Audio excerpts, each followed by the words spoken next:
There is, though, potentially some areas where there will be some consternation and concern now that we're in this new reality where every day we have announcements from teams of guys who are on the COVID-19 list, guys who are off the COVID-19 list. And Matthew Stafford, the highest profile player so far to be on the list, is off the list.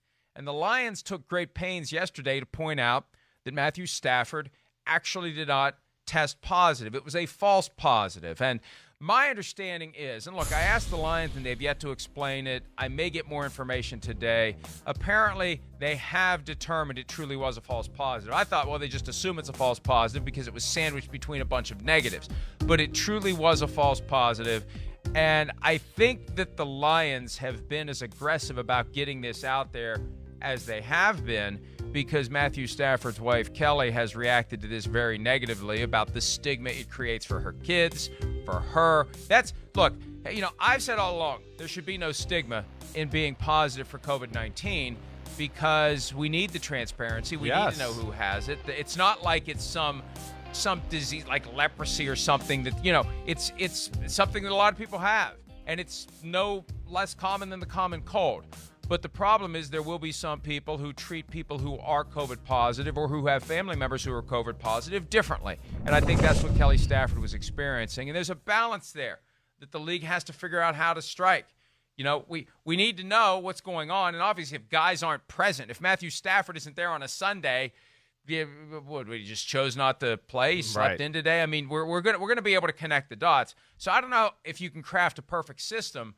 But I was surprised at how aggressive the Lions were yesterday in making that statement, Chris. And I think the end result was it created some issues for the Stafford family. And Kelly Stafford was pressing the Lions to come out and say something. And she said, I blame the NFL for not holding themselves accountable on an Instagram post when it comes to these issues about, making sure that there is an accurate test and it's accurate information that's being distributed. Yeah, well, I mean, again, everybody, it's a moving target right now. We're getting used to all of this, the NFL, the Detroit Lions, the players, all of that. You're right. There is a stigma out there, Mike. I mean, I went from early on during this virus to knowing we have a work partner. We know that his wife had the virus. There was only a few people I knew, that had the virus. Now, here as of late, I know a bunch of people that have had it or a family member had it or whatever it may be, and there is reluctance to say it at times, which, I just do want to echo that point too. Like, we can't be that way. It's okay. Like you said, this is part of our world right now, and let's be transparent, talk about it. It's going to help ease other people's pain, about thinking about it all the time. What is it going to be like when I get it? So it's good to have that information out there. And then, when it comes to the Detroit Lions and all of that, hey, this is something we're going to have to be ready for too. False positives. I don't know, maybe even false negatives, whatever it is. But they did the best they could. And, Mike, the only thing I ask you is how do they know officially that it was officially a fault? I was fine with the process. I mean, listen, you get, negative test or positive test, and then you have negative tests to follow it, no symptoms, everything like that. I mean, that sounds like good protocol to me. I'm just seriously asking you, how do they actually figure it out finally that it was a false negative? My understanding at this point is they went back and retested the original material that tested positive. Oh, gotcha. Or there was more of it. Here's the thing. It's an imperfect process because the nasal swab collection has to get material that contains the antibody that would show that the person has the virus and is reacting to the virus. And so if it shows up positive, they've got something. And I was doing some research yesterday. One of the primary bases for false positive is you've actually got something else. You've got the common cold, or you've got some other virus that is being mistaken for COVID-19. So that's one way to get false positives, but false positives will happen. False negatives will happen. That's the flip side of this coin. That's scary. False positive is, hey, and look, false positive could knock your quarterback out for the Super Bowl, right? In theory, a false positive at the worst time could wipe out your starting quarterback for the biggest game of the year.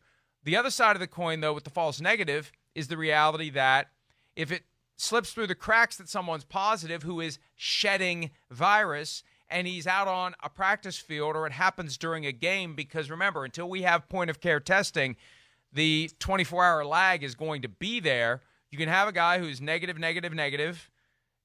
on a Saturday. That's a false negative. He's actually positive, and you find out the next day that he really was positive, and he's out there in the 24 intervening hours infecting other people. That's one of the risks of this. And look, even if you have point-of-care testing, it's not going to be the perfect. Possibility for false positives and false negatives. So now, and this is one of the reasons why they're not doing point-of-care. Right now, point-of-care accuracy, 80 to 85% range. It's getting better all the time. For the test that they send away to be analyzed in a laboratory, it's 98, 99%. But still, look at how many tests are being done. You're going to have false positives and false negatives because of the sheer volume of testing that the NFL is doing. This is something that we need to be paying attention to, because false positives create problems, false negatives create problems. And ideally, we want to get to the point where, the test gets to the truth as to whether or not the person has the virus. Yeah, I mean, you're right, and it's not going to be perfect. Now, the big thing is, to me, is everybody okay with the process that we just saw with Matt Stafford? That's going to be, to me, where, like, all right, I know he's got the false positive, sandwiched in between a bunch of negatives, and, 2 negatives, or was it 3 negatives after the false positive, along with 3, right? Along with no symptoms or anything like that. If this happens during the year, is everybody going to be okay with, like, okay, we've given them 5 tests, 1 came back, we believe it was a false positive, but the other 4 are negative and he has no symptoms. And if this case was to happen, let's just say week 3 on a Saturday or a Friday or something like that with a guy like Matt Stafford or another notable quarterback, is everybody going to be okay that, okay, it's 5 tests, 1 was a false positive, everything else was negative, can he play? That's something that I just read into yesterday. Like, are we going to have some people going, oh, I don't feel comfortable with it, or, oh, in the NFL and the Lions let him back into the game, or into the locker room too quickly? I guess that's my only question that arises from this whole situation. Well, and the one area that we have that would provide guidance when it comes to whether and to what extent guys will be cleared to get back into the locker room and back onto the field. And this isn't a perfect apples and apples comparison, Chris, but one of the big flaws in the concussion protocol, you aren't going to see a key player in a big game get shoved into the blue tent, get escorted into the locker room for 15 minutes of real time to determine whether or not he has a concussion. Because if the end result is he doesn't, you've deprived the team of his services while you have determined that he's indeed okay. Now, again, it's not apples to apples, but I could see some stuff happening behind the scenes where there is expedited effort to test and retest and retest and retest and retest. Right. Keep testing until it's negative. Keep going. Test him again. It's still positive. Test him again. It's still positive. It's the Super Bowl. Test him again. Test him until he's negative. I can see that happen. Well, you're right. Turn those machines back on. Well, Mortimer, there's something wrong with your brother. Well, nobody's gonna let their star players go down easily. You're right about that, no doubt. But, like, realistically, though, I have no problem with what we saw there yesterday. Or with the Lions. Like, hey, it's not an exact science right now.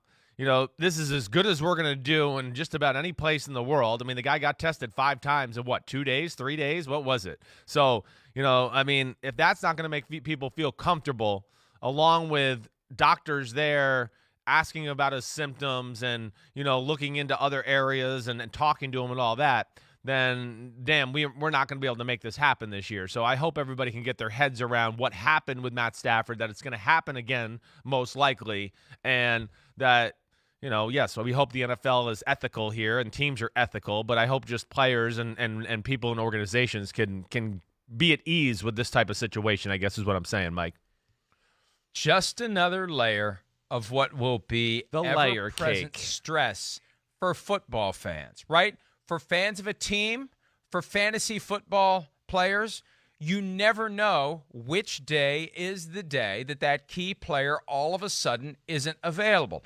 And this Matthew Stafford example is going to cause plenty of people, Chris, to react to the news that some key player is on the COVID-19 list because of a positive test by wondering, is it a false positive? Test him again. Yeah. Test him again. Sure. Keep testing until we know that it's a false positive, or test him until it's negative. Test him until we get a false negative, and then let's go play football. So look, the NFL already is chock full of drama and day in and day out intrigue, and this is just another reason to pay attention to everything that's happening in the NFL. Once the games start being played, you never know when that key player is going to pop up. And I think you're going to have extra anxiety from fans, from coaches, from executives, from everyone connected to the game, directly or indirectly, when we get into Saturday morning, Saturday afternoon, Saturday evening, Sunday morning. When are we going to find out that somebody turned up positive? When are we going to find out that somebody's developed symptoms? And who's not going to be available for that game on Sunday? Why would you, from in the states where wagering is legal, why would you place a bet on a game at any point before 15 minutes prior to kickoff? Well, I mean, I hear you. You don't know what team or what players are going to be out there. And Mike, just to echo kind of what you're saying, I think that fear you're talking about, it's still there. And, with my friends and people I talk to in the NFL, it's still there right now. It is. I think, and you mentioned it, like, hey, college kids, professionals act like professionals. Can we trust the college kids? The one sentiment I keep coming back to with friends that I text and coaches and people, everything like that, it always comes back to, I just don't know if I trust some of these young guys. Are we going to be able to trust these young guys on a Friday night during the season and they're not going to go out and do something and be around people? That is the common thread I've heard. I don't think anybody's worried about the professionals like you're talking about, the guys who've been in the league 4, 5, 8, 7, 10 years, whatever it may be. I think it's some of those, rookie, I'm free, I'm out of college, I got a little money in my pocket. I think those are the guys that scare coaches and people in front offices in the NFL about their teams right now. Yeah, look, a lot of factors, a lot of issues, a lot of challenges in what will be arguably the strangest NFL season that we've encountered. And real question, is this the first of multiple seasons like this? I've taken a look at the final documents that were prepared by the NFL and the NFLPA, and one of the realities, they have already agreed that if this is still hanging around in 2021, we're just going to use these same procedures next year. Right. And I think it's prudent to be ready for it, but I also think that it's practical, that until we have some sense of confidence that they're going to find a magic wand that makes this all go away, and there is no magic wand. We've been dealing with it for 5 months now. I think it's something we need to get used to, because it's not going to be most likely a one-year only thing. I think it's going to be 2 seasons, and hopefully it's only 2 seasons, where this specter of the possibly immediate unavailability of a key player happens any given Sunday, Monday, Thursday, or playoff. Hi, I'm Mike Tirico, and thanks for watching. Make sure to hit subscribe for the latest news and highlights from NBC Sports.